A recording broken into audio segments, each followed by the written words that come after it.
Hey folks, it's time to dive into yet another event where your success depends on how well you and your alliance can come together. This time we're talking about Alliance Mobilization, a multi-day event where you and your alliance members complete tons of different quests for all sorts of awesome rewards, from orange shards to gems to forge hammers to speed ups to true gold and more. Now when you first see this event, you'll likely have two initial reactions. One is to be overwhelmed by the sheer number of options and varying point totals, and the second is to just throw up your hands and say, great, yet another pay-to-win event. But don't worry, I'm here to break this event down to show you how you can get top ranks and amazing rewards in Alliance Mobilization, even as a free-to-play player. All you need to do is understand how to optimize it. So let's dive in. But first I need to go over some event fundamentals for our strategy to make any sense. Basically, there are a variety of missions that are constantly refreshing, and you plus your alliance members can take them on to earn a set number of points for each mission. As you all earn points, you'll gain rewards in 3 different ways. First is through preset milestone rewards that are granted when both you and your alliance hit combined point totals. These are pretty easy to hit without intensive participation, and once you've captured all the rewards to offer here, you'll unlock an additional mobilization chest and 5,000 alliance tokens for every 200 extra points you earn. More on that later. The second way you can earn rewards is determined by your alliance's point total ranking against other alliances in your cohort. If you get a top rank, you are promoted to a higher tier for the next event where the rewards increase further, and if you get a bottom rank, you're relegated down a tier. Finally, you have a personal reward ranking system where you compete within your alliance and get rewards based on who earned the most points. These rewards also increase at higher tier levels. So basically, score more points, earn more rewards, and from a variety of sources. Therefore, we need to know how to optimize our participation in order to maximize our points.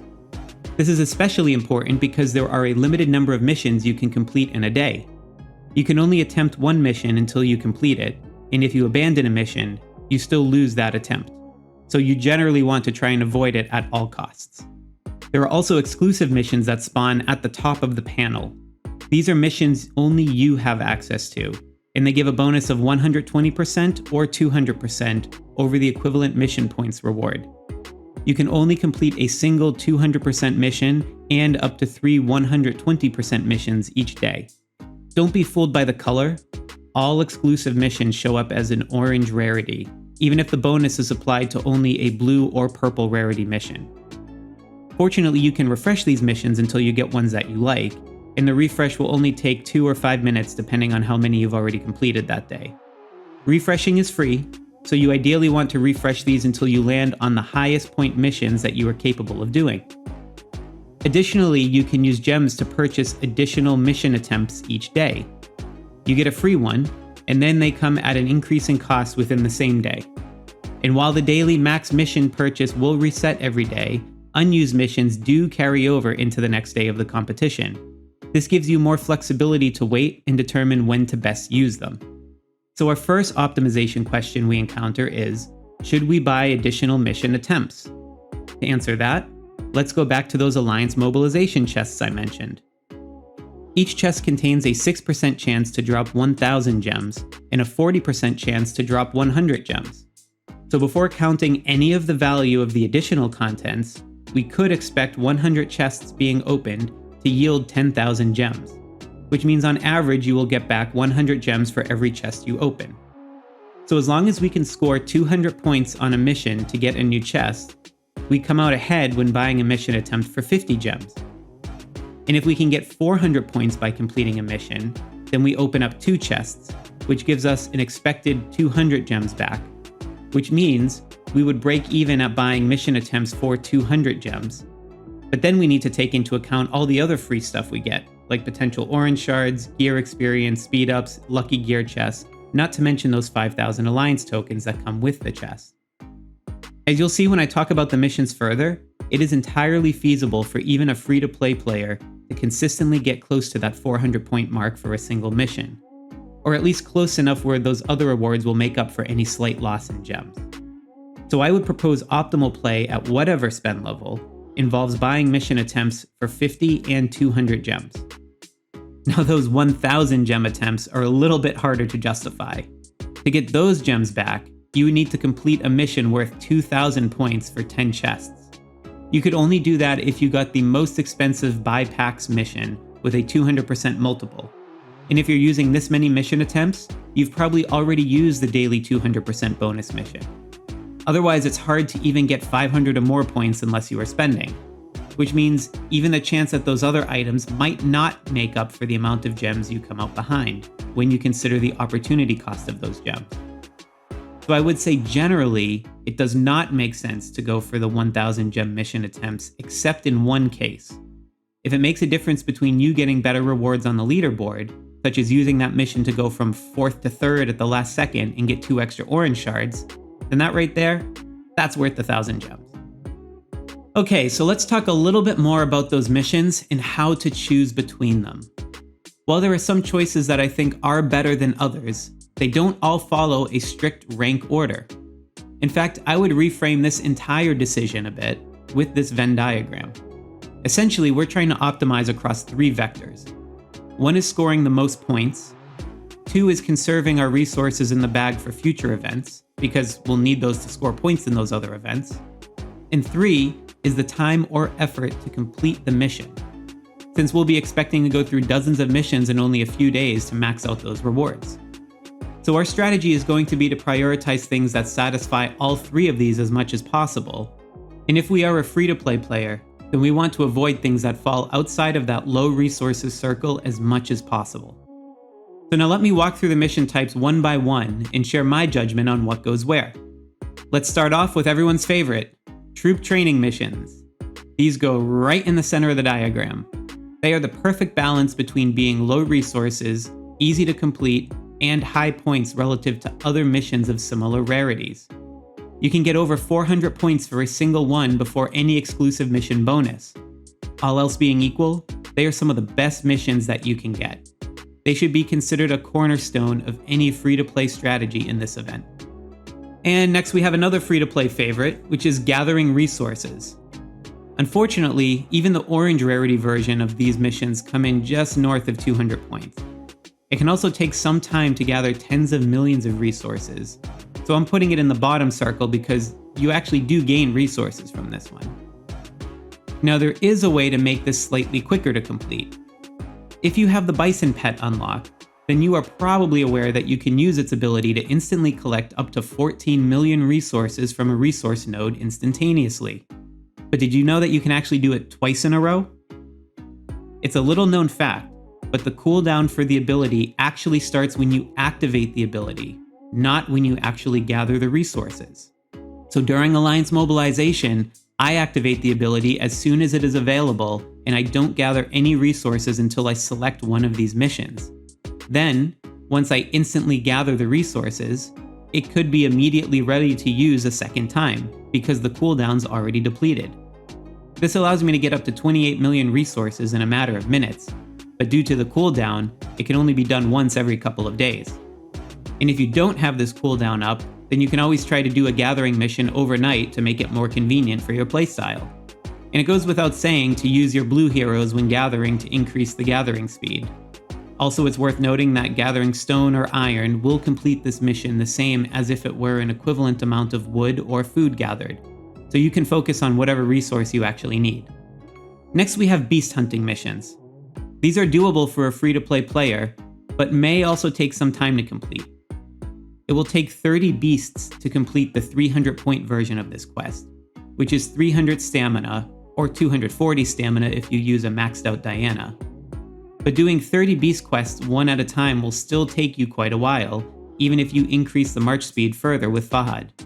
I still put this one in the low resources column, because stamina is essentially a perishable resource that you are waiting to exchange for other resources by defeating beasts and terrors.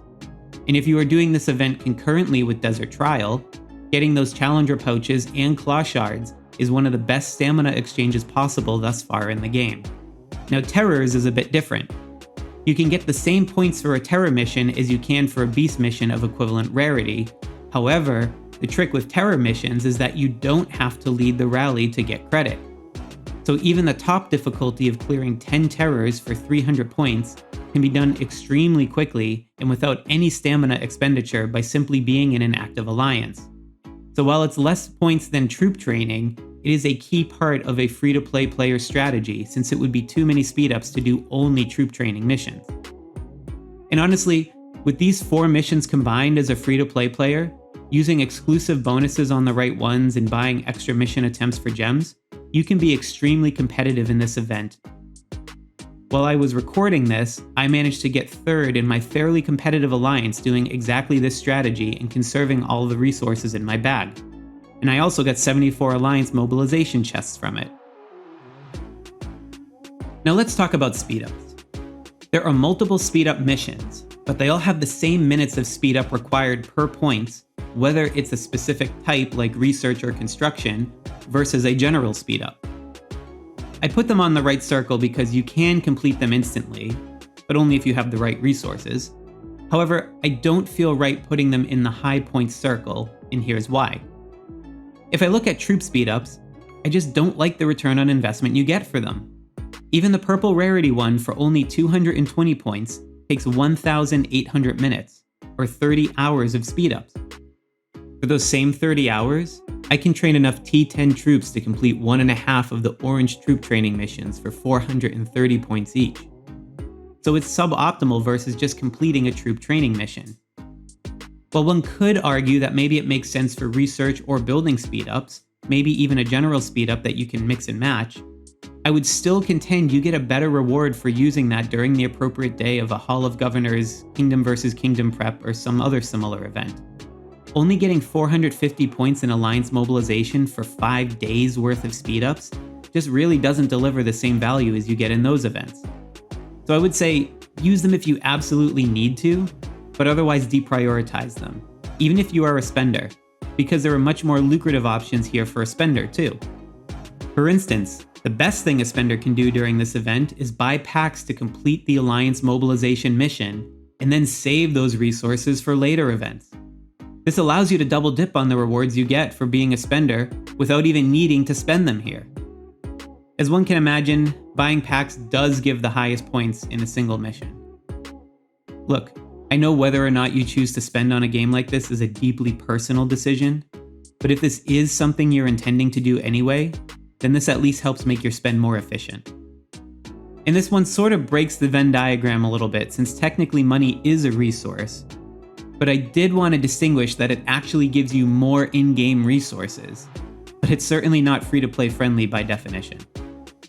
Beyond that, there are other missions that also allow you to use hard-to-get resources like Governor Gear and Charm Materials, Orange Shards, Gems, Forge Hammers, and even True Gold. These can be good to help you get more points per mission in a competitive league. They also make a little more sense, since events like Officer Project and Armament Competition roll around during Alliance mobilization, which requires some of these to hit the personal milestone rewards. So they might make sense to grab them here and there even as a free-to-play player. But you shouldn't go overboard here unless you are a spender who is not concerned in saving these resources for Kingdom vs. Kingdom. One other side note, you might have noticed that I put True Gold in a different spot than the others. This is for 2 reasons. 1, these missions only show up in the personal exclusive mission spaces, probably because the developer didn't want to clog up the main missions for players who haven't even reached Town Center 30 yet. And secondly, using True Gold requires having open construction slots. Since both of these reduce the repeatability of completing these missions due to time constraints, it didn't seem right to put them in the overlap between the circles with the other resource-consuming missions. One other minor note here, be careful about confusion of the colors for the hero shards. While the background can sometimes be purple instead of orange, this is about the rarity of the mission, but even with a purple background, it is still an orange shard. So don't go taking a purple colored version of this mission thinking it's easy to complete because you have extra purple shards lying around. You'll be in for a rude surprise. Alright, so there's one last thing we should also touch on for this event, and that is the role which Rank 4 and Rank 5 Alliance leaders can have on everyone's opportunities during this event. If you are an Alliance leader, you can choose to refresh Alliance-wide missions. It will then trigger a 30-minute cooldown while a new mission is generated. So having attentive Alliance leadership will help everyone perform better in this event. But this begs the question, what missions should you as an Alliance leader choose to keep versus refresh?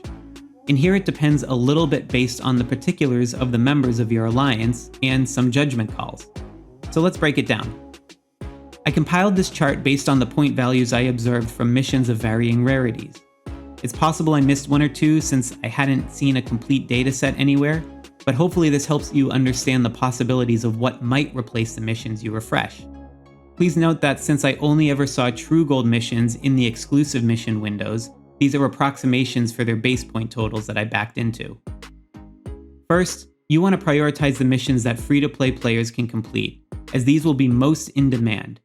But you also want to make sure you have enough high point missions that your spending players can grab. You also want to leave the resource-consuming missions that align with goals for other events that are active, like Officer Project, so that your Alliance members can double dip on scoring points between both events simultaneously. But if those missions are not aligned with another event, then consider refreshing them since you also want your Alliance members to save resources for other events. You likely want to refresh those speed-up missions for their suboptimal value that I mentioned earlier.